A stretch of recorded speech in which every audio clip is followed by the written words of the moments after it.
തിരുവചനവർഷം തിരുവചനവർഷം വചനവർഷം തിരുവചനവർഷം നിന്നിൽ വസിച്ചിടാൻ തിരുവചനവർഷം നിന്നിൽ വസിച്ചിടാൻ വചനമാരി പൊഴിക്കണേ ദൈവമേ, തിരുവചനമാക്കി തീർക്കണേ.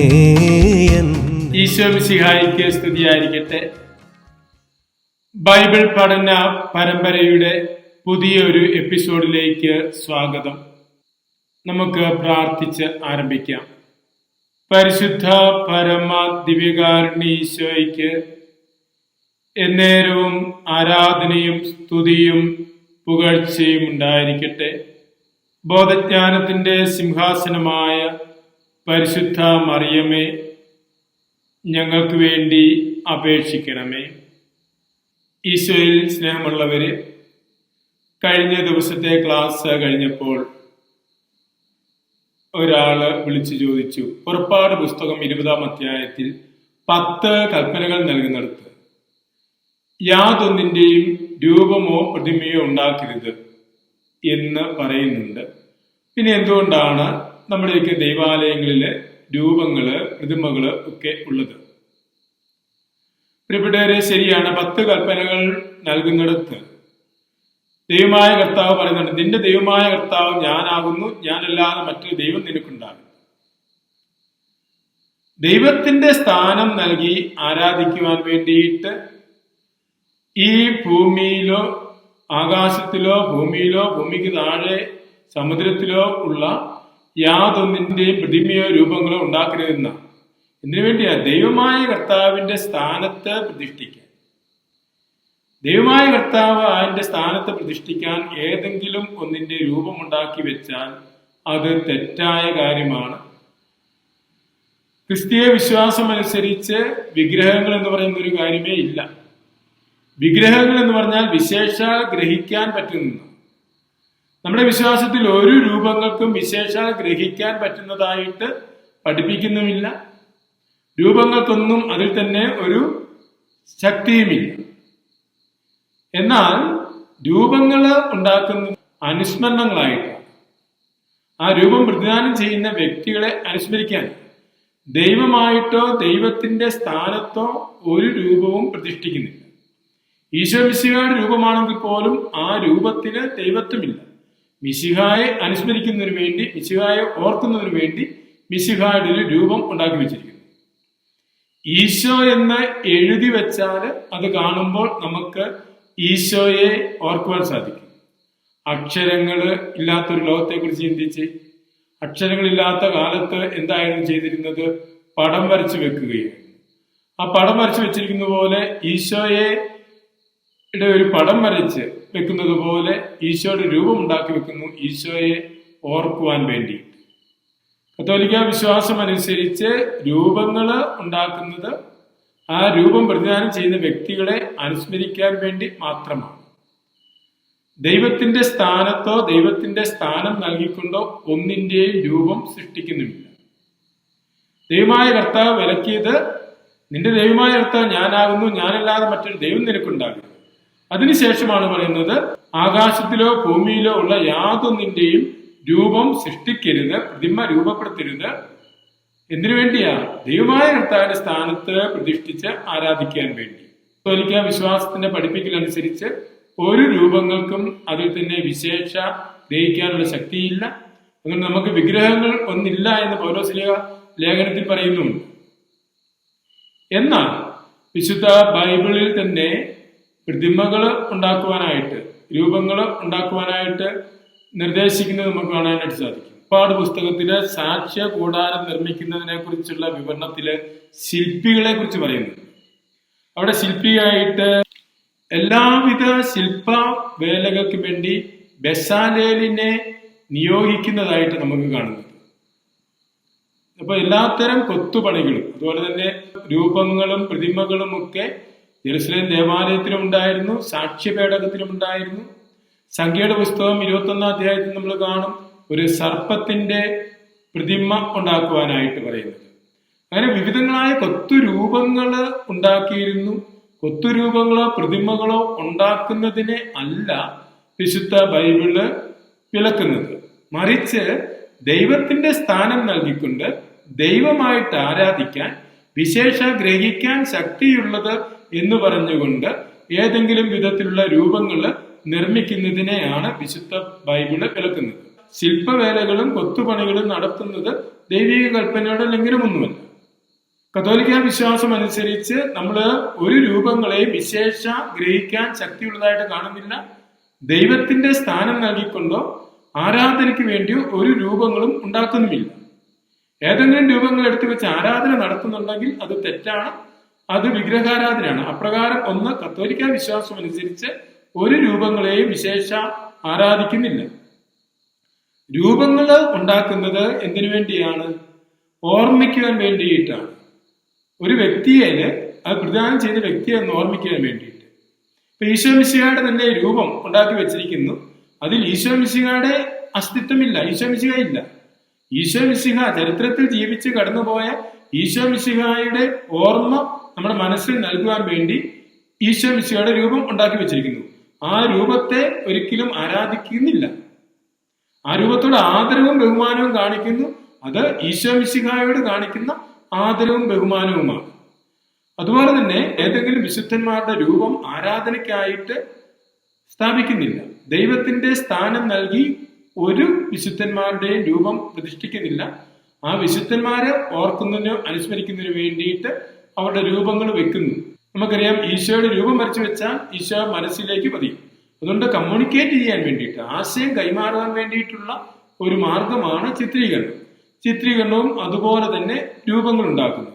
അപ്പോൾ കത്തോലിക്ക വിശ്വാസം അനുസരിച്ച് ഏതെങ്കിലുമൊക്കെ രൂപങ്ങൾ ഉണ്ടാക്കുന്നുണ്ടെങ്കിൽ അത് ആരാധനയ്ക്ക് വേണ്ടിയിട്ടോ വിശേഷാൽ എന്തെങ്കിലും ഗ്രഹണശക്തി ഉള്ളതുകൊണ്ടോ അല്ല, മറിച്ച് ആ വ്യക്തികളെ ഓർക്കുന്നതിനും അനുസ്മരിക്കുന്നതിനും വേണ്ടിയിട്ടുള്ള ഒരു മാർഗം മാത്രമാണ് രൂപങ്ങൾ. അതുകൊണ്ട് 10 കൽപ്പനകളുടെ ലംഘനമല്ല. പഞ്ചഗ്രന്ഥത്തിലെ 4ാമത്തെ പുസ്തകമായ സംഖ്യയുടെ പുസ്തകത്തെ കുറിച്ചാണ് നമുക്ക് ഇന്ന് പഠിക്കുവാനുള്ളത്. സംഖ്യയുടെ പുസ്തകം നമ്മൾ പറഞ്ഞു. പഞ്ചഗ്രന്ഥത്തിലെ ഓരോ പുസ്തകങ്ങൾക്കും പേര് ഇട്ടത് ഗ്രീക്കുകാര് തോറായെ, ഹിബ്രു ഭാഷയിൽ എഴുതിയ തോറായെ ഗ്രീക്ക് ഭാഷയിലേക്ക് വിവർത്തനം ചെയ്തപ്പോഴാണ് ഓരോ പുസ്തകത്തിനും പേര് നൽകിയത്. 4ാമത്തെ ചുരുളിന് പഞ്ചഗ്രന്ഥം 5 ചുരുളുകളായിട്ടായിരുന്നു തയ്യാറാക്കിയിരുന്നത്. ഓരോ ചുരുളും വിവർത്തനം ചെയ്തപ്പോൾ ആ ചുരുളിന്റെ ഉള്ളടക്കം അനുസരിച്ച് ഗ്രീക്ക് ഭാഷയിലേക്ക് വിവർത്തനം ചെയ്തവര് അതിന് പേര് നൽകി. അങ്ങനെ 4ാമത്തെ ചുരുളിന്റെ ഉള്ളടക്കം പ്രധാനമായിട്ടും പല വിധത്തിലുള്ള കണക്കെടുപ്പുകളാണ്. 1-ാം അധ്യായത്തിൽ തന്നെ ഇസ്രായേൽ ജനത്തിന്റെ കണക്കെടുപ്പ്, ഗോത്രമനുസരിച്ച് ജനസംഖ്യ കണക്കെടുക്കുന്നുണ്ട്. 26-ാം അധ്യായത്തിൽ വീണ്ടും ഒരു ജനസംഖ്യാ കണക്കെടുപ്പുണ്ട്. അതുപോലെ തന്നെ സാക്ഷ്യ കൂടാര നിർമ്മാണത്തിന് വേണ്ടിയുള്ള സമർപ്പണത്തിന്റെ കണക്കുകളുണ്ട്. ലേവ്യരുടെ കണക്കെടുപ്പുണ്ട്. ലേവ്യരുടെ ഓരോ ഗോത്രവും തിരിച്ച് അവരുടെ ശുശ്രൂഷ ദൗത്യത്തിന് വേണ്ടിയുള്ള കണക്കെടുപ്പുണ്ട്. അങ്ങനെ വ്യത്യസ്തമായ കണക്കെടുപ്പുകൾ പുസ്തകത്തിൽ നൽകുന്നത് കൊണ്ട് ഈ പുസ്തകം വിവർത്തനം ചെയ്തപ്പോൾ, ഈ പുസ്തകം ഹീബ്രുവിൽ നിന്ന് ഗ്രീക്കിലേക്ക് വിവർത്തനം ചെയ്തപ്പോൾ ഗ്രീക്കുകാർ അതിനെ അരിത്തമോയി എന്ന് വിളിച്ചു. അരിത്തമോയി എന്ന വാക്കിന്റെ അർത്ഥം നമ്പേഴ്സ് എന്നാണ്. അതുകൊണ്ടാണ് ഈ പുസ്തകം ഗ്രീക്കിലെ നമ്പേഴ്സ് എന്നും സംഖ്യ എന്ന് മലയാളത്തിലും അറിയപ്പെടുന്നത്. അത് പുസ്തകത്തിന്റെ പ്രധാനമായ ഉള്ളടക്കം അനുസരിച്ച് ആ പേര് വന്നതാണ്. അതേസമയം ഈ പുസ്തകം മരുഭൂമിയിൽ എന്ന് പറഞ്ഞുകൊണ്ടാണ് ആരംഭിക്കുന്നത്. ബ മിദ്ബാർ എന്ന് പറഞ്ഞുകൊണ്ടാണ് ഈ പുസ്തകം ഹീബ്രു ഭാഷയിൽ ആരംഭിക്കുന്നത്. അതുകൊണ്ട് ഹീബ്രു ഭാഷയിലെ ഈ പുസ്തകത്തിന്റെ പേര് ബ മിദ്ബാർ, മരുഭൂമിയിൽ എന്നാണ്. സംഖ്യയുടെ പുസ്തകത്തിലെ വിവരണം മുഴുവനും മരുഭൂമിയിലെ യാത്രയാണ്. മരുഭൂമിയിലൂടെയുള്ള ഇസ്രായേൽ ജനത്തിന്റെ ജീവിതവും യാത്രയുമാണ് വിവരിക്കുന്നത്. അതുകൊണ്ട് മരുഭൂമിയിൽ എന്ന ആ പേര് അർത്ഥവത്താണ്. സംഖ്യയുടെ പുസ്തകത്തെ അതിന്റെ ഭൂമിശാസ്ത്ര ഘടനയനുസരിച്ച് 4 ആയിട്ട് പ്രധാനമായിട്ടും തിരിക്കാം. 1-ാം അധ്യായം മുതൽ 10-ാം അധ്യായം 11 വരെയുള്ള ഭാഗങ്ങൾ സീനായ് മലയുടെ താഴ്വാരത്ത് നടക്കുന്ന കാര്യങ്ങളാണ് വിവരിക്കുന്നത്. 10-ാം അധ്യായം 11 മുതൽ 13-ാം അധ്യായം വരെ ഇസ്രായേൽ ജനം സീനായ് മലയിൽ നിന്ന് പുറപ്പെട്ട് കാദഷ് ബർണിയായിൽ എത്തുന്ന കാര്യങ്ങൾ പറയുന്നു. 13-ാം അധ്യായം മുതൽ 20-ാം അധ്യായം വരെയും കാദഷ് ബർണിയായിൽ താമസിക്കുന്ന ഇസ്രായേൽ ജനത്തിന്റെ കാര്യങ്ങളാണ് വിവരിക്കുന്നത്. തുടർന്ന് 20-ാം അധ്യായത്തിലും 21-ാം അധ്യായത്തിലും കാദഷ് ബർണിയായിൽ നിന്ന് മൊവാബ് ദേശത്തേക്കുള്ള യാത്ര വിവരിക്കും. 22-ാം അധ്യായത്തിൽ ഇസ്രായേൽ ജനം മൊവാബ് സമതലത്തിൽ എത്തിച്ചേരുന്ന കാര്യവും തുടർന്ന് 22 മുതൽ 36 വരെയുള്ള അധ്യായങ്ങളിൽ മൊവാബ് സമതലത്തിലുള്ള താമസവുമാണ് വിവരിക്കുന്നത്. സംഖ്യയുടെ പുസ്തകത്തിലെ പ്രധാന പ്രമേയങ്ങൾ എന്തൊക്കെയാണെന്ന് നമുക്കിനി പഠിക്കാം. സംഖ്യയുടെ പുസ്തകം ആരംഭിക്കുന്നത് ഇസ്രായേൽ ജനം ഈജിപ്തിൽ നിന്ന് പുറപ്പെട്ടതിന്റെ 2-ാം വർഷം 2-ാം മാസം 1-ാം ദിവസം സീനായ് മരുഭൂമിയിൽ സമാഗമ കൂടാരത്തിൽ വെച്ച് കർത്താവ് മോശയോട് കൽപ്പിച്ചു. ഗോത്രവും കുടുംബവും തിരിച്ച് ഇസ്രായേൽ സമൂഹത്തിലെ സകല പുരുഷന്മാരുടെയും കണക്കെടുക്കുക. 20-ഉം അതിനു മേലും വയസ്സും യുദ്ധം ചെയ്യാൻ കഴിവുള്ള ഇസ്രായേലിലെ സകലരെയും ഗണം തിരിച്ചെണ്ണുക. നീയും അഹ്റോനും കൂടിയാണ് കണക്കെടുക്കേണ്ടത്. പ്രകാരം ഇസ്രായേൽ ജനത്തിന്റെ കണക്കെടുക്കുവാനായിട്ട് ആവശ്യപ്പെട്ടുകൊണ്ട് ആണ് സംഖ്യയുടെ പുസ്തകം ആരംഭിക്കുന്നത്. കാരണം സീനായ് മലയുടെ താഴ്വാരത്ത് താമസിച്ച് അവിടെ നിന്നും യാത്ര പുറപ്പെടാനുള്ള ഒരുക്കമാണ്. ഇവിടെ പറയുന്നത് ഈജിപ്തിൽ നിന്നും പുറപ്പെട്ടതിന്റെ 2-ാം വർഷം 2-ാം മാസം 1-ാം ദിവസം കർത്താവ് അരുളി ചെയ്തു എന്നാണ്. നമ്മൾ സംഖ്യയുടെ പുസ്തകം 10-ാം അധ്യായം 11-ാം വചനത്തിൽ കാണും, ഈജിപ്തിൽ നിന്ന് പുറപ്പെട്ടതിന്റെ 2-ാം വർഷം 2-ാം മാസം 20-ാം ദിവസം അവർ യാത്ര ആരംഭിച്ചു വരുന്നു.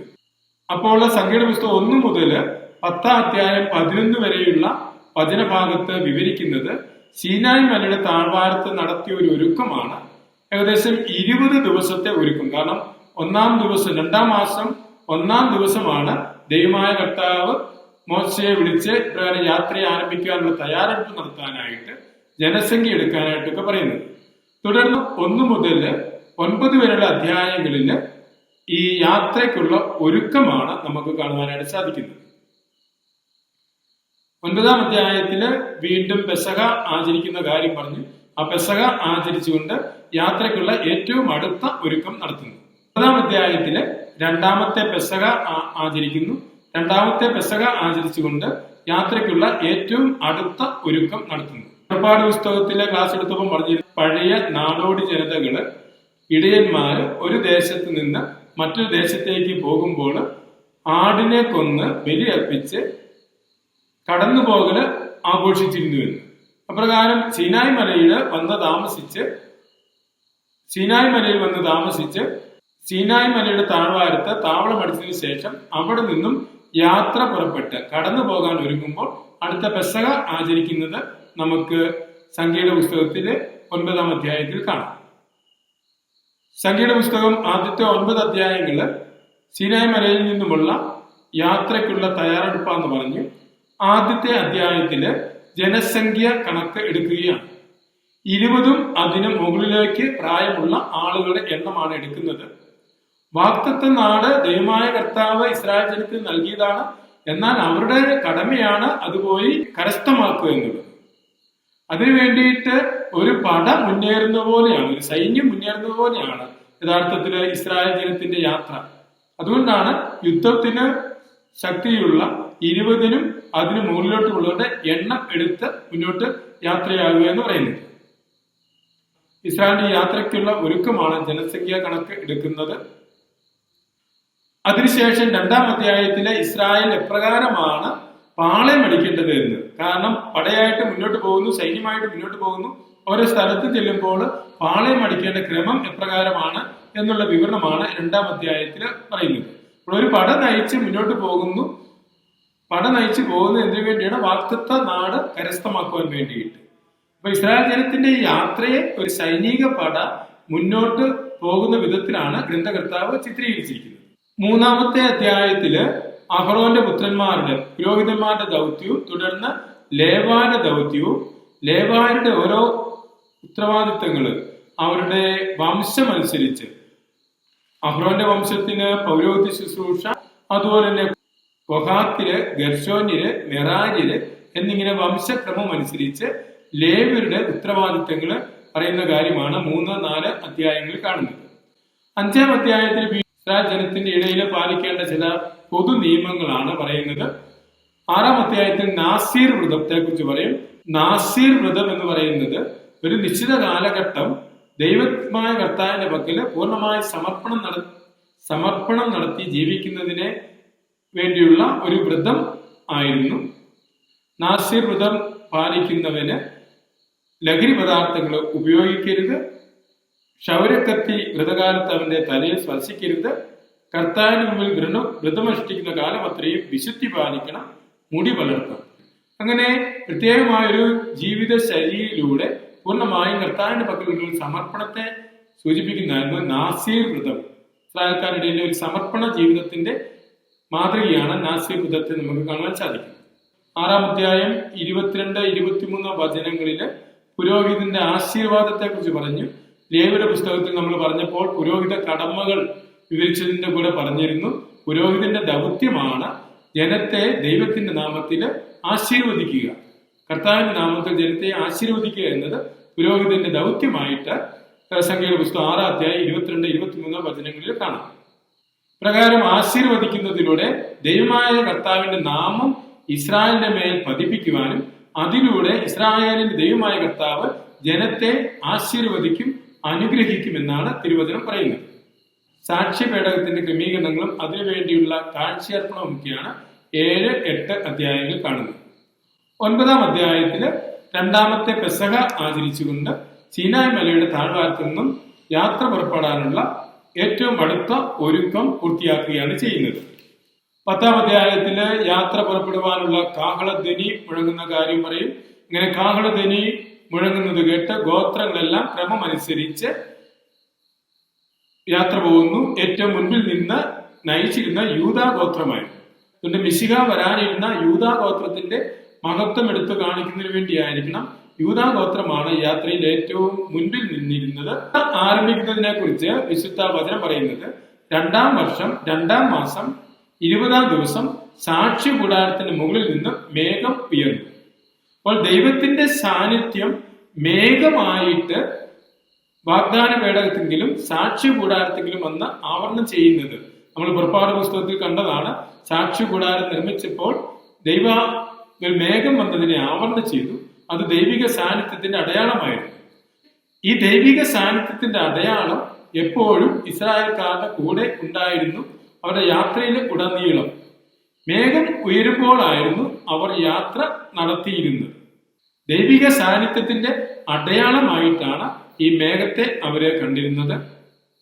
10-ാം അധ്യായം 11-ാം വചനത്തിൽ മേഘം ഉയർന്നു അവർ യാത്ര തുടങ്ങുന്നു.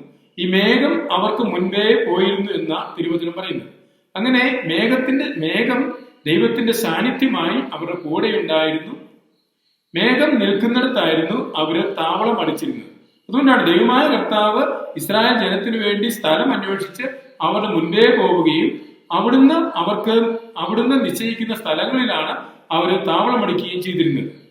അങ്ങനെ ഇസ്രായേൽ ജനത്തിന്റെ യാത്രയുടെ ഏറ്റവും മുൻപില് വാഗ്ദാന പേടകമാണ് കൊണ്ടുപോയിരുന്നത്. വാഗ്ദാന പേടകത്തിങ്കൽ ദൈവത്തിന്റെ സാന്നിധ്യം ഉണ്ടായിരുന്നു. വാഗ്ദാന പേടകം ഇസ്രായേൽ ജനത്തിന്റെ മുൻപേ പോയിരുന്നു.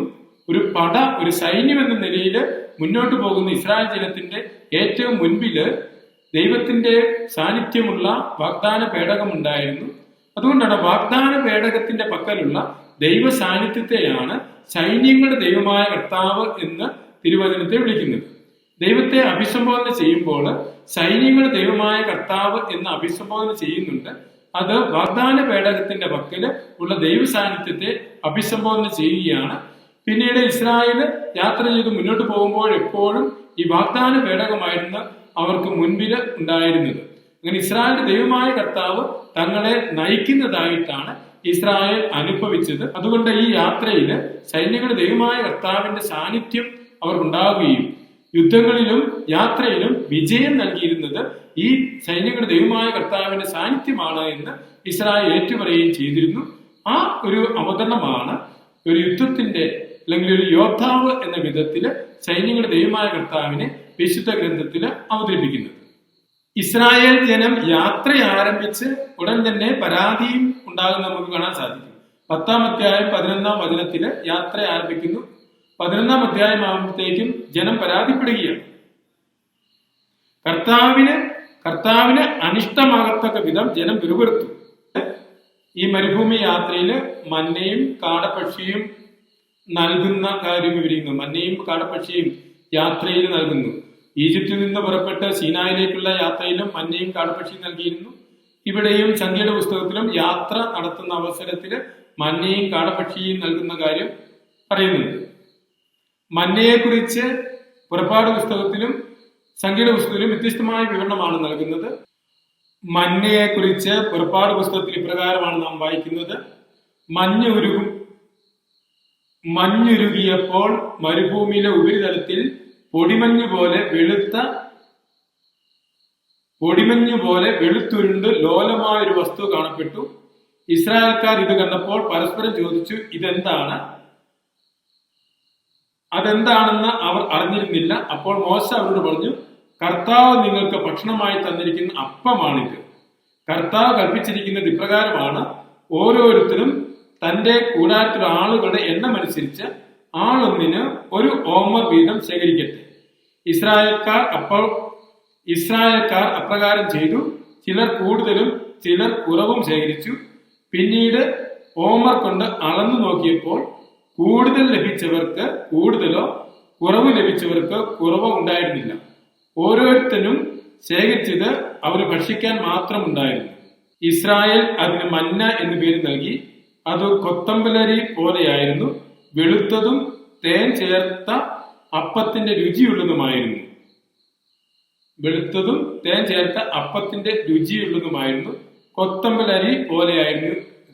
അപ്പൊ വെളുത്തതും തേൻ ചേർത്ത അപ്പത്തിന്റെ രുചിയുള്ളതുമായിരുന്ന മന്നയെ കുറിച്ചാണ് പറയുന്നത്. അതേസമയം സംഖ്യയുടെ പുസ്തകത്തിൽ മന്നയെ കുറിച്ച് പറയുന്നത് മന്നയ്ക്ക് കൊത്തമ്പലരിയുടെ ആകൃതിയും ഗുൽഗുലുവിന്റെ നിറവുമായിരുന്നു.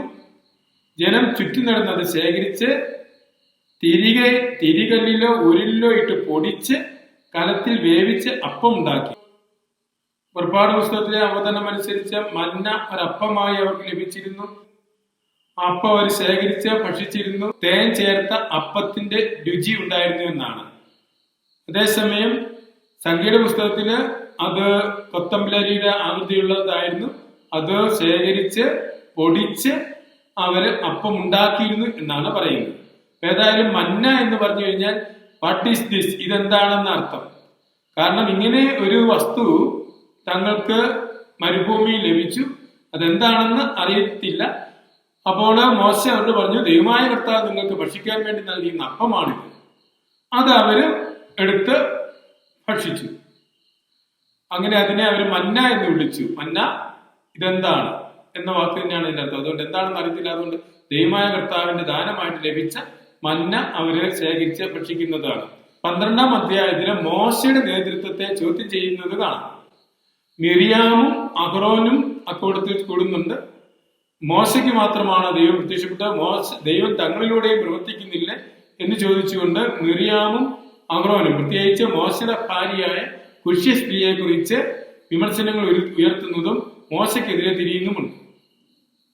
അവിടെ മോശയുടെ ആധികാരികത വ്യക്തമാക്കുന്നതിന് വേണ്ടിയിട്ട് മോശയിലൂടെ പ്രവർത്തിക്കുന്നതും മിരിയാമിന് കുഷ്ഠം ബാധിക്കുന്ന കാര്യം പറയുകയാണ്. അങ്ങനെ മിരിയാമിനെ കുഷ്ഠം ബാധിക്കുന്നതും പിന്നീട് മോശയുടെ മാധ്യസ്ഥം വഴി അത് സുഖപ്പെടുത്തുകയും ചെയ്യുന്ന കാര്യം. ഇപ്രകാരം മോശയുടെ അനന്യത വ്യക്തമാക്കുന്ന ഒരു സംഭവമാണ്, മോശയുടെ ആധികാരികത വ്യക്തമാക്കുന്ന ഒരു സംഭവമാണ് 12-ാം അധ്യായത്തിൽ കാണുന്നത്. 13-ാം അധ്യായമാകുമ്പോഴത്തേക്കും വാഗ്ദത്ത നാട് ഒറ്റുനോക്കുവാൻ പോയിരുന്ന ഇസ്രായേൽ നേതാക്കന്മാര് അവിടെ ചെന്ന് വാഗ്ദത്ത നാടിന്റെ സമൃദ്ധിയും അവിടുത്തെ ജനങ്ങളെയും എല്ലാം നിരീക്ഷിച്ച് തിരിച്ചു വന്ന് റിപ്പോർട്ട് കൊടുക്കുന്നുണ്ട്. അവരുടെ വാക്കനുസരിച്ച് വളരെ ഫലസമൃദ്ധമായ നാടാണ്. ആ ദേശത്തെ സമൃദ്ധിയെക്കുറിച്ച് അവർ വർണ്ണിക്കുന്നു. അപ്പോൾ കാലേബ് പറഞ്ഞു, നമുക്ക് എത്രയും പെട്ടെന്ന് പോയി ആ സ്ഥലം കീഴടക്കാം, അത് കീഴടക്കാനുള്ള ശക്തി നമുക്കുണ്ട്. അപ്പോൾ ബാക്കി നേതാക്കന്മാര് അതിനെ എതിര് പറയുകയാണ്. ബാക്കി നേതാക്കന്മാർ പറഞ്ഞു, അവിടേക്ക് പോകണ്ട, അവിടെയുള്ള അനാഖീമിന്റെ മക്കളാണ്, അതിശക്തന്മാരായ ആളുകളാണ്, അവർ നമ്മെ കീഴടക്കും, അതുകൊണ്ട് നമുക്ക് അവിടേക്ക് പോകണ്ട എന്ന് പറഞ്ഞ് നേതാക്കന്മാരെല്ലാം ജനത്തെ പ്രചോദിപ്പിക്കുകയാണ് തിരിച്ചു പോകാൻ. അങ്ങനെ മോശയ്ക്കും അഹ്റോനും എതിരായി മറ്റ് നേതാക്കന്മാരെ തെരഞ്ഞെടുത്തുകൊണ്ട് തിരിച്ചു പോകാനുള്ള പദ്ധതികൾ തയ്യാറാക്കുകയാണ് ഇസ്രായേൽ നേതാക്കന്മാരിൽ ഭൂരിഭാഗവും. ഇപ്രകാരം വാഗ്ദത്ത നാട്ടിലേക്ക് പ്രവേശിക്കാൻ താല്പര്യമില്ലാതെ തിരിച്ചു പോകുവാനായിട്ട് വെമ്പൽ കൊള്ളുന്ന ഒരു ജനം മോശയ്ക്കെതിരെ പരാതിപ്പെടുന്നു. ഞങ്ങളെ ഈ മരുഭൂമിയിൽ കൊണ്ടുവന്ന് കൊല്ലുവാനാണോ കൂട്ടിക്കൊണ്ടുവന്നത് എന്ന് പറഞ്ഞ് മോശയ്ക്കെതിരെ പരാതിപ്പെടുന്നു. ദൈവമായ കർത്താവിന്റെ പക്കൽ മോശ മധ്യസ്ഥം വഹിച്ച് പ്രാർത്ഥിക്കുന്നു. ദൈവമായ കർത്താവ് പറഞ്ഞു, ഈ ജനം എത്രമാത്രം എന്നെ പ്രകോപിപ്പിക്കുന്നു. ഞാൻ ഈ ജനത്തിന് വേണ്ടി എന്തെല്ലാം കാര്യങ്ങൾ ചെയ്തു, എന്നിട്ടും ഈ ജനം എന്നിൽ വിശ്വസിക്കുന്നില്ല. യഥാർത്ഥത്തില് വാഗ്ദത്ത നാട്ടിലേക്ക് പോകുവാൻ തയ്യാറാകാതെ തിരിച്ച് ഈജിപ്തിലേക്ക് പോകുവാൻ വെമ്പൽ കൊള്ളുന്ന ജനം ദൈവമായ കർത്താവിന്റെ പക്കലുള്ള വിശ്വാസമില്ലായ്മയെ കാണിക്കുന്നത്. ഈജിപ്തിൽ ശക്തമായ ഫറവോയുടെ കരങ്ങളിൽ നിന്നും ദൈവമായ കർത്താവ് ഇസ്രായേലിനെ വിമോചിപ്പിച്ചതാണ്. അത് കഴിഞ്ഞ് ശക്തമായ കടൽ കടത്തിയത്, തുടർന്ന് മരുഭൂമിയെ അതിജീവിക്കുവാനായിട്ട് ശക്തി കൊടുത്തതാണ്. അപ്പമില്ലാത്തടത്ത് അപ്പവും ജലമില്ലാത്തടത്ത് ജലവും കാടപ്പക്ഷികളെയും ഒക്കെ നൽകി മരുഭൂമിയെ അതിജീവിക്കാൻ ശക്തി നൽകിയതാണ്. അതുപോലെ തന്നെ ശത്രു ജനതയെ പരാജയപ്പെടുത്തുവാൻ ശക്തി നൽകിയത്. ഇങ്ങനെയെല്ലാം ജീവിതാനുഭവം ഉണ്ടായിരുന്ന ഇസ്രായേൽ ജനമാണ് വാഗ്ദത്ത നാട്ടിൽ ചെന്ന് അവിടെ സമൃദ്ധിയുള്ള നാടാണ്, നല്ല ദേശമാണ് എന്ന് കണ്ടിട്ടും അവിടുത്തെ ജനത്തിന്റെ ഗാംഭീര്യവും ശക്തിയും കണ്ട് ഭയപ്പെട്ട് മുന്നോട്ട് യാത്ര പോകാതെ തിരിച്ചു പോകാൻ തീരുമാനിക്കുന്നത്. യഥാർത്ഥത്തിൽ ദൈവമായ കർത്താവിലുള്ള വിശ്വാസമില്ലായ്മയാണ് ഇവിടെ പ്രകടമാക്കിയത്. അതുകൊണ്ടാണ് ദൈവമായ കർത്താവ് ഈ അവിശ്വാസത്തിന്റെ ശിക്ഷയായിട്ടാണ് 40 വർഷക്കാലം മരുഭൂമിയിലൂടെ ചുറ്റിത്തിരിയുവാനായിട്ട് ഇസ്രായേൽ ജനത്തെ വിടുന്നത്. അങ്ങനെ 40 വർഷക്കാലം ഇസ്രായേൽ ജനം മരുഭൂമിയിലൂടെ ചുറ്റിത്തിരിയുന്ന കാര്യം ആണ് പിന്നീടുള്ള അധ്യായങ്ങളിൽ പറയുന്നത്. പക്ഷെ ആ യാത്രാ വിവരണം 20-21 അധ്യായങ്ങളിൽ മാത്രമേ പറയുന്നുള്ളൂ. എന്നാൽ 33 സ്ഥലങ്ങളിൽ താവളമടിച്ച് നീണ്ട ഒരു കാലഘട്ടം മരുഭൂമിയിലൂടെ ജീവിച്ച ഇസ്രായേലിന്റെ കാര്യമാണ് സംഖ്യയുടെ പുസ്തകത്തിൽ പറയുന്നത്. ഇസ്രായേൽ ജനം കാദേശ് ബർണേയയിൽ താമസിക്കുമ്പോൾ ഉണ്ടാകുന്ന സംഭവങ്ങളുടെ വിവരണങ്ങളാണ് 13 മുതൽ 20 വരെയുള്ള അധ്യായങ്ങളിൽ വിവരിക്കുന്നത്. 13-ാം അധ്യായത്തിൽ കാനാൻ ദേശം ഒറ്റുനോക്കുവാൻ പോകുന്ന കാര്യം പറയും. 14-ാം അധ്യായത്തിലെ മരുഭൂമിയിൽ താമസിക്കുന്ന സമയത്തുണ്ടാകുന്ന അസൗകര്യങ്ങളുടെ പേരിൽ ജനം മോശയ്ക്കെതിരെ വിറുവിറുക്കുന്നു. ഇസ്രായേൽ ജനത്തിന്റെ നേതാക്കന്മാർ പോയിട്ട് തിരിച്ചു വന്ന് വാഗ്ദത്ത നാട്ടിലേക്ക് പോകണ്ട, അത് നമുക്ക് കീഴടക്കാൻ പറ്റുകയില്ലാത്ത സ്ഥലമാണെന്ന് പറയുമ്പോൾ മരുഭൂമിയിൽ വീണ് മരിക്കേണ്ടി വരുമെന്ന് ഭയപ്പെട്ട് ഇസ്രായേൽ ജനം മോശയ്ക്കെതിരെ വിറുവിറുക്കുന്ന കാര്യം 13-ാം അധ്യായത്തിൽ പറയും, 14-ാം അധ്യായത്തിൽ പറയും. അതിനുശേഷം മോശ ദൈവത്തിന്റെ പക്കല് മധ്യസ്ഥം വെച്ച് പ്രാർത്ഥിക്കുന്നതും ദൈവമായ കർത്താവ് ഇസ്രായേൽ ജനത്തിന്റെ അവിശ്വാസത്തിന് ശിക്ഷ കൊടുക്കുന്ന കാര്യവും നമുക്ക് 14-ാം അധ്യായത്തിൽ കാണാം. തുടർന്ന് 15-ാം അധ്യായത്തില് കർത്താവിനുള്ള കാഴ്ചകളെ കുറിച്ചുള്ള ഒരു വിവരണമാണ് നമുക്ക് കാണുവാനായിട്ട് സാധിക്കുന്നത്. വീണ്ടും യാത്ര ആരംഭിച്ചു കഴിയുമ്പോൾ 20-ാം അധ്യായത്തിൽ കാണാം പാറയിൽ നിന്നും ജലം ലഭിക്കുന്നത്. പുറപ്പാട് പുസ്തകം 17-ാം അധ്യായത്തില് ഈജിപ്തിൽ നിന്നുമുള്ള യാത്ര ആരംഭിച്ച് മരുഭൂമിയിലേക്ക് പ്രവേശിച്ചപ്പോൾ അവർക്ക് വെള്ളമില്ലാതിരുന്ന അവസ്ഥയിൽ പാറയിൽ നിന്നും ജലം പുറപ്പെടുവിക്കുന്ന കാര്യം നമുക്ക് കാണാം. തുടർന്ന് ഇസ്രായേലിന്റെ ദീർഘമായ യാത്രയിൽ കഴിഞ്ഞ് യാത്രയുടെ അവസാന ഭാഗത്തും ജീവന്റെ ജലം നൽകുന്ന ഒരു പാറയെ കുറിച്ചുള്ള വിവരണം കാണാം. പ്രകാരം യാത്രയിലുടനീളം ഇസ്രായേൽ ജനത്തിന്റെ കൂടെ ഉണ്ടായിരുന്ന ഒരു ജീവജലത്തിന്റെ സ്രോതസ്സായിട്ട് ഈ പാറയെ കാണുവാനായിട്ട് കാദേശിൽ നിന്നുള്ള യാത്രാമധ്യം ഹോമർ മലയിലെത്തിയപ്പോൾ ഹോമർ മലയില് അഹറോൻ മരണമടയുന്ന കാര്യം വിവരിക്കുന്നു. പിന്നീട് അഹറോനെ ഓർത്ത് വിലപിച്ച് ഹോമർ മലയുടെ താഴ്വാരത്തും അവിടെ വിലാപ ദിവസങ്ങള് കഴിയും. കാനാന്യ ദേശത്തു കൂടി കടന്നു പോകുമ്പോൾ സർപ്പത്തിന്റെ ദംശനമേറ്റ് മരിച്ചു വീഴുക എന്ന് പറയുമ്പോൾ അതിന് ആന്തരികമായ ഒരു അർത്ഥമുണ്ട്. കാനാന്യ ജനത ഇസ്രായേൽക്കാർ ജീവിച്ചിരുന്ന പശ്ചാത്തലത്തില് അവരില് വിഗ്രഹാരാധനയിലേക്ക് തിന്മയിലേക്ക് പ്രലോഭിപ്പിച്ചിരുന്ന വലിയ ശക്തിയായിട്ടാണ് വിശുദ്ധ ബൈബിൾ കാണാൻ സാധിക്കുന്നത്. കാനാന്യരുടെ ദൈവസങ്കല്പങ്ങളിൽ ഒന്നായിരുന്നു ഈ സർപ്പവും. അതുകൊണ്ട് സർപ്പദംശനമേറ്റ് ഇസ്രായേലിന് വീണു എന്ന് പറയുമ്പോൾ ധാരാളം ഇസ്രായേലിയര് കാനാനി വിശ്വാസത്തിന്റെ പിന്നാലെ പോയിരുന്നു. അങ്ങനെ പോയിരുന്നതിനെ സൂചിപ്പിച്ചുകൊണ്ടാണ്. അതാണ് അവർ വിഗ്രഹാരാധന ചെയ്തു, അവർ വ്യഭിചാരം ചെയ്തു എന്ന് പറയുന്നതും യാവേ ഉപേക്ഷിച്ച് ഈ കാനാനി ദൈവങ്ങളുടെ പിന്നാലെ പോയതിനെ സൂചിപ്പിച്ചുകൊണ്ടാണ്. അപ്രകാരം പോയ ജനത്തിന് തെറ്റിന് ശിക്ഷ കൊടുക്കുന്ന കാര്യമാണ് അവിടെ കാണുന്ന സർപ്പദംശനമേറ്റ് മരിച്ചു വീഴുന്ന കാര്യം പറയുന്നത്. അവരെ ദൈവമായ കർത്താവിന്റെ പക്കലേക്ക് തിരിച്ചു വരുന്നതാണ്. മോശ അവർക്ക് വേണ്ടി മധ്യസ്ഥം വഹിച്ച് പ്രാർത്ഥിക്കുന്നു. അങ്ങനെ പ്രാർത്ഥിക്കുന്നു. ദൈവമായ കർത്താവ് മോശയോട് സർപ്പത്തെ ഉയർത്താൻ പറഞ്ഞു. അതൊരു അടയാളമായിട്ട് മാത്രമാണ്. രക്ഷ നൽകുന്നത് ദൈവമായ കർത്താവാണ്. ദൈവമായ കർത്താവ് ഇസ്രായേലിന് ഈ സർപ്പദംശനത്തിൽ നിന്നും രക്ഷ നൽകുകയാണ്, വിമോചനം നൽകുകയാണ്. അപ്പൊ സർപ്പദംശനത്തിൽ നിന്ന് വിമോചനം നൽകുന്ന ദൈവമായ കർത്താവ് ആ വിമോചനം നൽകുന്നതിന്റെ അടയാളമായിട്ട് ഒരു സർപ്പത്തെ ഉണ്ടാക്കി ഉയർത്തുവാൻ പറയുന്നു. അപ്പോൾ സർപ്പമല്ല അവർക്ക് രക്ഷ നൽകുന്നത് എന്നും, അതുകൊണ്ട് സർപ്പത്തെ ഉണ്ടാക്കി ഉയർത്തുവാൻ കൽപ്പിച്ച ആ ദൈവമായ കർത്താവിന്റെ രക്ഷയിലുള്ള പങ്കാളിത്തമാണ്. പക്ഷെ അതിനുള്ള അടയാളമായിട്ട് ഈ സർപ്പത്തെ ഉയർത്തുകയാണ്. സർപ്പത്തെക്കാൾ അധികമായിട്ട് ശക്തിയുള്ള ദൈവമായ കർത്താവിന്റെ സാന്നിധ്യമാണ്, ദൈവമായ കർത്താവിന്റെ പ്രവൃത്തിയാണ് ഇവിടെ അനുസ്മരിക്കുന്നത്. പിൽക്കാലത്ത് ഇസ്രായേൽ ഈ സർപ്പത്തിന് വിഗ്രഹ ശക്തിയുള്ളതായിട്ട് കാണുകയും ഒരുപറ്റം ഇസ്രായേലിന് ഇതിനെ ആരാധിക്കാൻ തുടങ്ങി.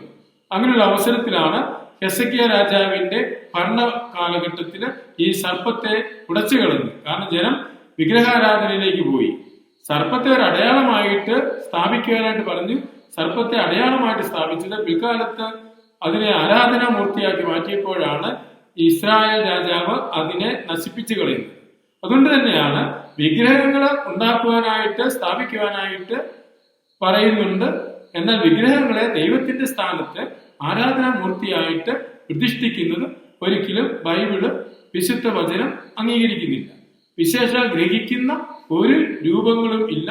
രൂപങ്ങളെല്ലാം കേവലം അടയാളങ്ങൾ മാത്രമാണ്. 22-ാം അധ്യായം ആരംഭിക്കുമ്പോൾ ഇസ്രായേൽ ജനം മൊവാബ് താഴ്വാരത്തെത്തുകയാണ്. മൊവാബ് ദേശം വാഗ്ദത്ത നാടിന്റെ കാനാൻ ദേശത്തിന്റെ അതിർത്തി പ്രദേശമാണ്. മൊവാബ് സമതലത്തിൽ ഇസ്രായേൽ ജനമെല്ലാം ഒന്നിച്ച് കഴിഞ്ഞപ്പോൾ, ഇസ്രായേൽ ജനം മൊവാബ് ദേശത്ത് താവളമടിച്ചപ്പോൾ മൊവാബ് രാജാവ് ബാലാക്ക് ഭയപ്പെട്ടു തങ്ങളെ ഇവരെ കീഴടക്കുമെന്ന്.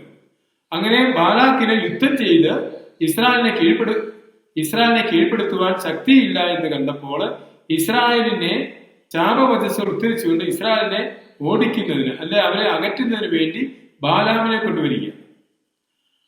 എന്നാൽ ബാലാമിന്റെ ജീവിതത്തിലും ദൈവമായ കർത്താവ് ഇടപെട്ടുകൊണ്ട് ബാലാമിന് ശാപവചസ്സുകൾ നൽകുന്നതിന് പകരം അനുഗ്രഹ വചസ്സുകൾ കൽപ്പിക്കുവാനുള്ള നിർദ്ദേശം ദൈവത്തിന്റെ ദൂതൻ വഴി ബാലാമിന് നൽകുകയാണ്.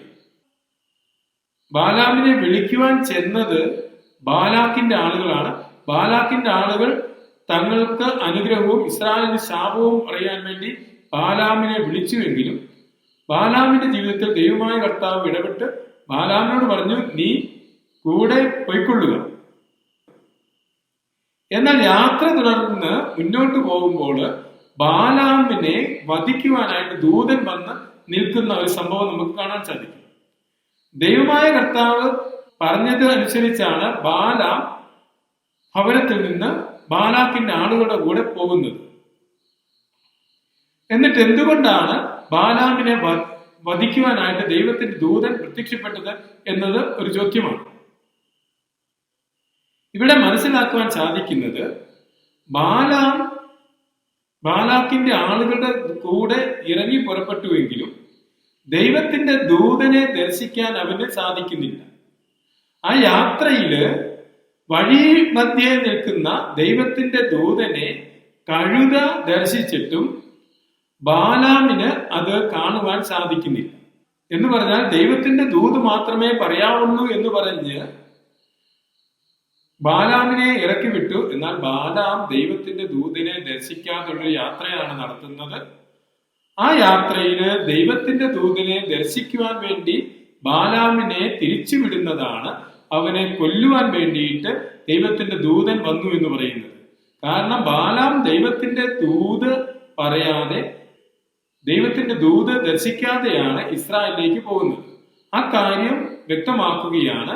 ബാലാമിന്റെ യാത്രയിൽ ദൈവത്തിന്റെ ദൂതൻ വന്ന് നിൽക്കുകയും ദൂതനെ കാണാതെ നിൽക്കുന്ന ബാലാമും ദൂതനെ കാണുന്ന കഴുതയും, കഴുത ദർശിച്ചിട്ട് പോലും ബാലാം ദർശിക്കുന്നില്ല എന്ന് പറയുമ്പോൾ ബാലാം ദൈവത്തിന്റെ ദൂത് പറയുക എന്ന ലക്ഷ്യത്തോടു കൂടിയല്ല മുന്നോട്ട് പോകുന്നത്. കർത്താവ് അരുളി ചെയ്തത് അങ്ങനെയായിരുന്നു, നീ ഞാൻ കൽപ്പിക്കുന്നതേ പറയാവുള്ളൂ. എന്നാൽ ആ യാത്രയില് ദൈവത്തിന്റെ ദൂതനെ ദർശിക്കാൻ അവന് സാധിക്കുന്നില്ല. ഇക്കാര്യം വ്യക്തമാക്കുകയാണ്. ദൂതനെ ദർശിക്കാതെ നിൽക്കുന്ന സംഭവം, കഴുത ദൂതനെ കാണുകയും പിന്നെ കഴുതയുടെ വാക്കുകളിൽ നിന്നാണ് ദൂതനെ കുറിച്ച് ബാലാം അറിയുന്നത്. അങ്ങനെ ദൂതനെ ദർശിക്കാതെ നിൽക്കുന്ന ബാലാമിനെയാണ് വധിക്കാൻ ഒരുങ്ങുന്നത്. അപ്പൊ ഈ സംഭവത്തിലൂടെ ബാലാമിനെ ദൈവദൂതന്റെ വാക്കുകളിലേക്ക്, ദൈവത്തിന്റെ അനുഗ്രഹ വചസ്സുകളെ ഇസ്രായേലിന് പറയുന്നതിലേക്കുള്ള ഇസ്രായേലിനോട് പറയുവാനുള്ള ആഹ്വാനമാണ് കാണുന്നത്. അങ്ങനെ ഇസ്രായേലിനോട് ദൈവത്തിന്റെ ദൂത് കൽപ്പിക്കുവാനുള്ള ആഹ്വാനമാണ് 23, 24 അധ്യായങ്ങളിലെ ബാലാമിന്റെ പ്രവചനമാണ്. ഇസ്രായേലിനെ അനുഗ്രഹിച്ചുകൊണ്ട് ദൈവമായ കർത്താവ് അനുഗ്രഹിച്ച ജനത്തെ തനിക്ക് ശപിക്കുവാൻ പറ്റുമോ എന്ന് ചോദിച്ച് ദൈവമായ കർത്താവിന്റെ അനുഗ്രഹങ്ങളും വരാനിരിക്കുന്ന കാലത്തെക്കുറിച്ചുള്ള പ്രവചനവും ഇസ്രായേലിലെ യാക്കോബിന്റെ ഭരണം നടത്തുവാനായിട്ട് യാക്കോബിൽ നിന്നൊരു നക്ഷത്രം ഉദിക്കുമെന്ന കാര്യം പറഞ്ഞ് വരാനിരിക്കുന്ന മിശിഹായെ കുറിച്ചുള്ള പ്രവചനം തന്നെ ബാലാമിന്റെ ഗീതത്തിൽ കാണാം. അങ്ങനെ ദൈവമായ കർത്താവിന്റെ ശക്തി പ്രകടമാക്കുകയാണ് ഈ ബാലാമിന്റെ സംഭവത്തിലൂടെ. വിജാതീയനായ ഒരു പ്രവാചകനെ പോലും ദൈവമായ കർത്താവിനെ വിളിച്ച് അവനെ ഇസ്രായേലിനെ അനുഗ്രഹിക്കാൻ വേണ്ടി നിയോഗിക്കാം എന്ന് പറയുമ്പോൾ, ഇസ്രായേലിന്റെ ദൈവം കേവലം ഇസ്രായേൽക്കാരുടെ മേൽ മാത്രം അധികാരമുള്ളവനല്ല, എല്ലാ ജനപദങ്ങളുടെ മേൽ അധികാരമുള്ള സത്യദൈവമാണ് എന്നുള്ള കാര്യം കൂടി പ്രകടമാക്കുകയാണ്. ഈ ബാലാമിനെ വിളിക്കുകയും ബാലാമിലൂടെ ഇസ്രായേലിനെ അനുഗ്രഹിക്കുകയും ഇസ്രായേലിന്റെ ഭാവിയെക്കുറിച്ചുള്ള പ്രവചനങ്ങൾ നടത്തുകയും ചെയ്യുന്നതിലൂടെ യാഥാർത്ഥ്യമാകുന്നത്. ഇസ്രായേൽ ജനത്തിന്റെ പെയോറിലെ പാപം എന്ന് പറഞ്ഞ് 25-ാം അധ്യായത്തിൽ വീണ്ടും ഇസ്രായേൽ പാപത്തിൽ വീഴുന്നതും മൊവാബിയരുമായിട്ടുള്ള മൊവാബി സ്ത്രീകളുമായി ഇസ്രായേൽ ജനം വേശ്യാവൃത്തിയിൽ ഏർപ്പെടാൻ തുടങ്ങി.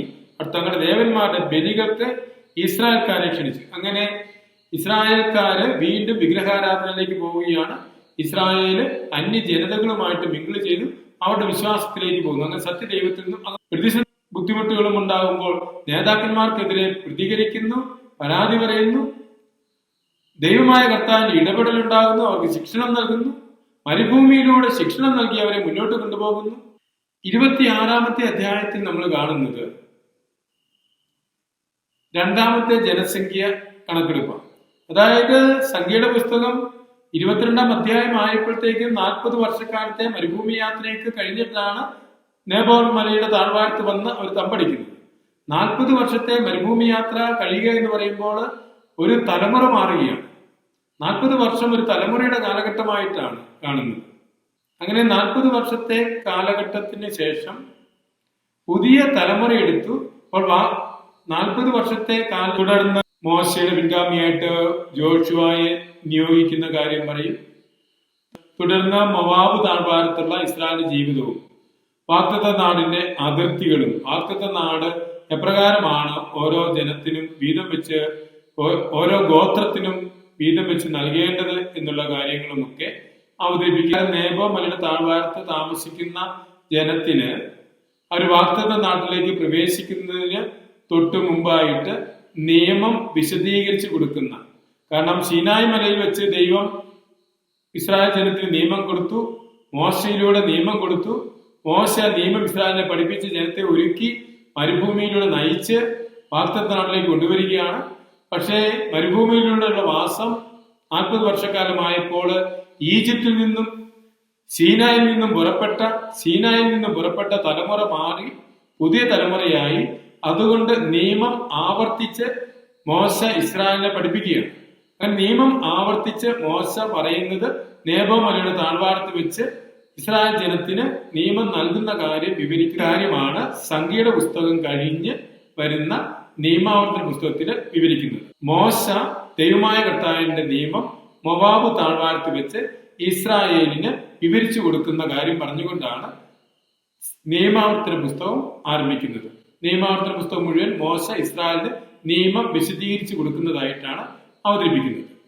അങ്ങനെ സംഖ്യയുടെ പുസ്തകം ഇസ്രായേൽ ജനം സീനായ് മലയുടെ താഴ്വാരത്ത് താമസിക്കുന്നതിനെ കുറിച്ചും സീനായ് മലയിൽ നിന്നുമുള്ള യാത്ര മൊവാബ് താഴ്വാരത്ത് എത്തി മൊവാബ് താഴ്വാരത്ത് താവളമടിച്ച് വാഗ്ദത്ത നാട്ടിലേക്ക് പ്രവേശിക്കുവാനായിട്ട് ഒരുങ്ങുന്ന തയ്യാറെടുക്കുന്ന ജനത്തെയും ആ യാത്രയിലെ വിവരണങ്ങളും യാത്രയിലെ താവളങ്ങളും അവരുടെ ജീവിത അനുഭവങ്ങളുടെയും പങ്കുവെക്കലായിട്ടാണ് സംഖ്യയുടെ പുസ്തകം അവതരിപ്പിച്ചിട്ടുള്ളത്.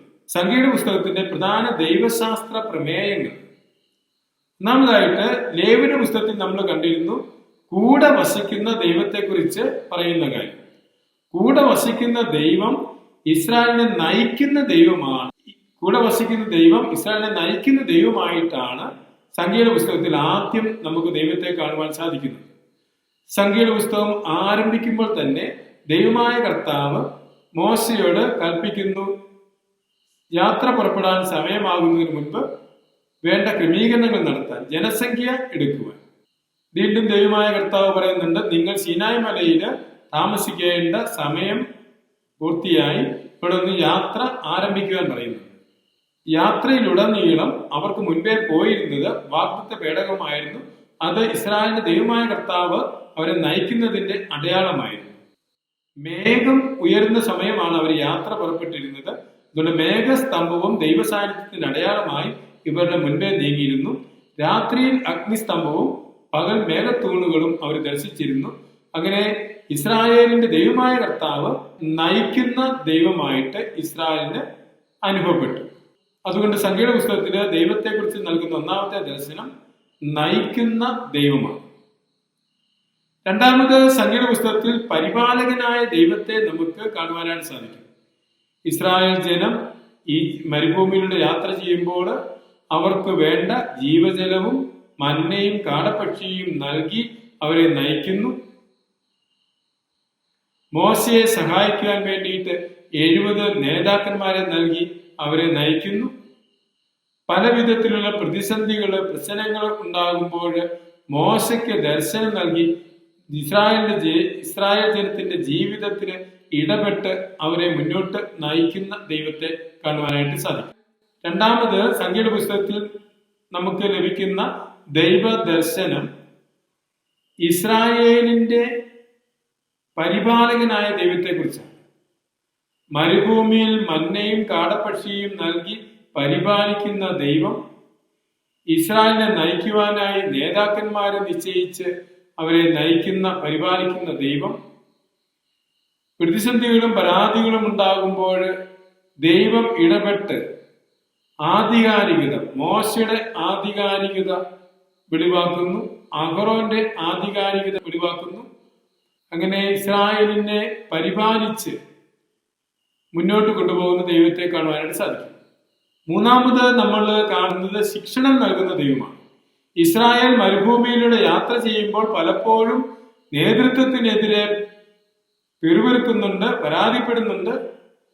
ആ നേതൃത്വത്തിനെതിരെയുള്ള പരാതിപ്പെടലും പിറുപിറക്കലും തനിക്ക് തന്നെ എതിരായിട്ടുള്ളതാണെന്നാണ് ഈ ദൈവമായ കർത്താവ് പറയുന്നത്. അങ്ങനെ ഇസ്രായേലിനെ ശിക്ഷണം നൽകുകയാണ്. അവരെ രൂപപ്പെടുത്തുവാൻ വേണ്ടി മരുഭൂമിയിലൂടെ ശിക്ഷണം നൽകുന്നു. പല അവസരത്തില് ശിക്ഷണം നൽകുന്ന കാര്യം നമുക്ക് കാണുവാനായിട്ട് സാധിക്കും. അശുദ്ധമായ ധൂപം നടത്തിയവർക്കെതിരെ ശിക്ഷണം നൽകുന്നു. അഹറോനെയും മോശയ്ക്കുമെതിരെ പിറുപിറുത്തവർക്ക് ശിക്ഷണം നൽകുന്നു. മൊവാബിയരുമായി ബന്ധത്തിലായി വിഗ്രഹാരാധന നടത്തിയ ജനത്തിനെയും ശിക്ഷിക്കുന്നു. അങ്ങനെ ശിക്ഷണം നൽകി ജനത്തിനെ രൂപപ്പെടുത്തുന്ന ഒരു ദൈവത്തെ കാണാം.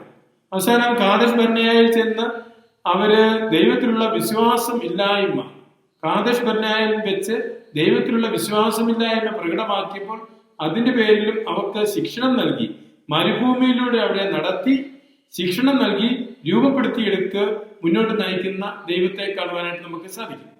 അതുകൊണ്ട് ശിക്ഷണം നൽകുന്ന ദൈവമാണ്, ഇസ്രായേലിനെ രൂപപ്പെടുത്തുന്ന ദൈവമാണ് ഈ സംഖ്യയുടെ പുസ്തകത്തിലെ മറ്റൊരു ദൈവശാസ്ത്ര പ്രമേയം വാഗ്ദത്ത നാടിനെ കുറിച്ചുള്ളതാണ്. വാഗ്ദത്ത നാട് ദൈവമായ കർത്താവ് അവർക്ക് വാഗ്ദാനം ചെയ്തതാണ്, പൂർവികർക്ക് നൽകിയതാണ്. പക്ഷെ വാഗ്ദത്ത നാട് ദൈവമായ കർത്താവിന്റെ ദാനമാണ് എങ്കിലും അത് കരസ്ഥമാക്കുക എന്നത് ഇസ്രായേലിന്റെ കടമയാണ് എന്നുകൂടി വ്യക്തമാക്കുന്നു. വാഗ്ദത്ത നാടിന്റെ അതിർത്തിയിൽ എത്തുന്നു. വാഗ്ദത്ത നാടിൽ ചെന്ന് എപ്രകാരമാണ് അത് കരസ്ഥമാക്കേണ്ടത് എന്നുള്ള കാര്യവും അതിന്റെ വിവരണങ്ങളുമൊക്കെ അവതരിപ്പിച്ചുകൊണ്ട് ദൈവമായ കർത്താവ് ദാനമായി നൽകുന്ന വാഗ്ദത്ത നാട് കരസ്ഥമാക്കുവാനായിട്ട് ഇസ്രായേലിന്റെ പരിശ്രമം കൂടി വേണമെന്ന കാര്യം വ്യക്തമായി അവതരിപ്പിക്കുന്നു.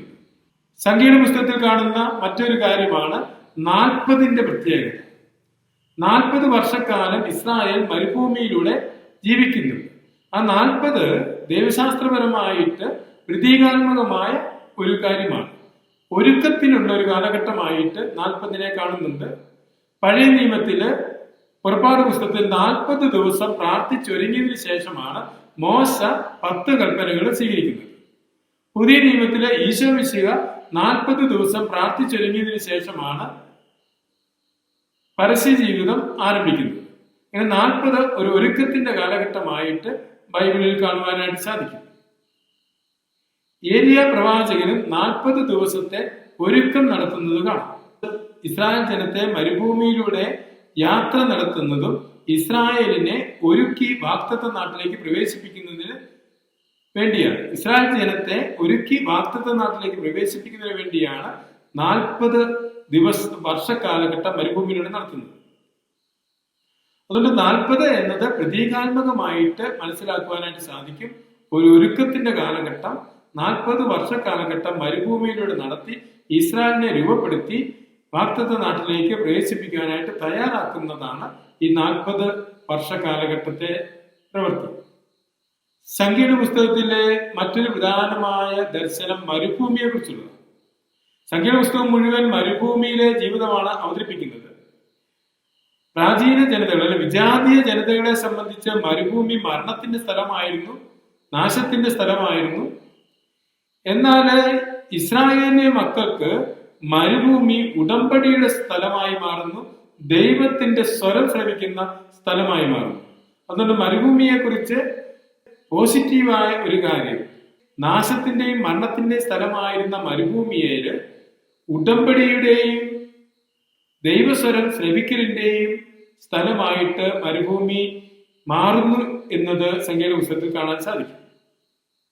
അതേസമയം മരുഭൂമി ഇസ്രായേലിന് പ്രലോഭനത്തിന്റെ സ്ഥലമായിട്ട് കൂടി കാണുന്നു. മരുഭൂമിയിലൂടെ യാത്ര ചെയ്യുമ്പോൾ പല വിധത്തിലുള്ള പ്രലോഭനങ്ങൾ ഇസ്രായേലിന് ഉണ്ടാകുന്നുണ്ട്.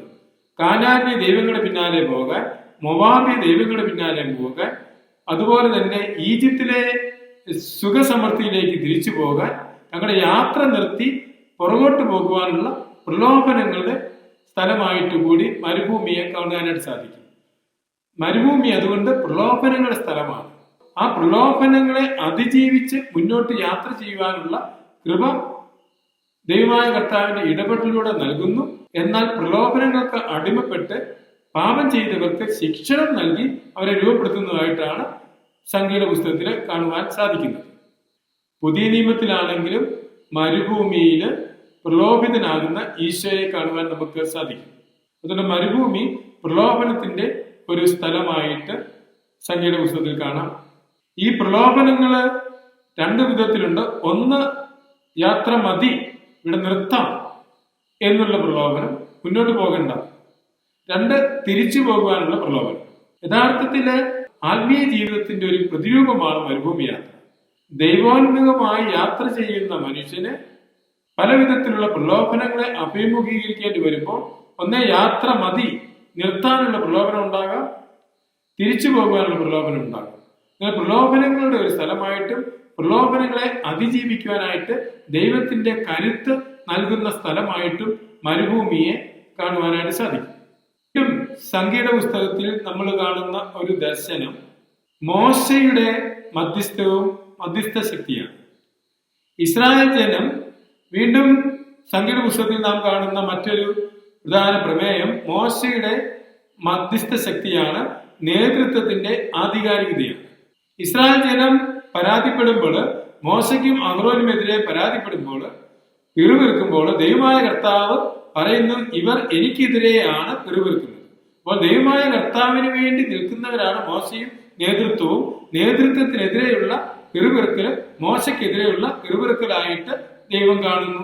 അതുകൊണ്ട് തന്നെ മോശയുടെ ആധികാരികത വ്യക്തമാക്കുന്ന പല സംഭവങ്ങൾ സംഖ്യയുടെ പുസ്തകത്തിൽ കാണുവാനായിട്ട് സാധിക്കും. മോശ ദൈവമായ കർത്താവിന്റെ പക്കൽ പോയി മധ്യസ്ഥം വഹിച്ച് പ്രാർത്ഥിക്കുന്നു.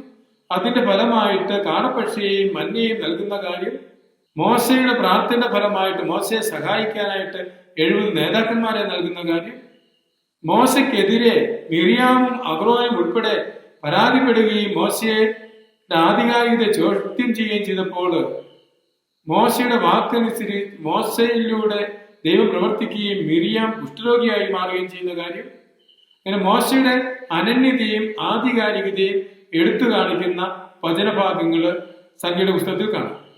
അതുപോലെ തന്നെ അഹ്റോന്റെ ശുശ്രൂഷ ദൗത്യവും പൗരോഹിത്യവും ചോദ്യം ചെയ്തപ്പോഴും ദൈവമായ കർത്താവ് ഇടപെട്ടുകൊണ്ട് അഹ്റോന്റെ അനന്യതയും ആധികാരികതയും വ്യക്തമാക്കുന്ന സംഭവവും നമുക്ക് സംഖ്യയുടെ പുസ്തകത്തിൽ കാണുവാനായിട്ട് സാധിക്കും.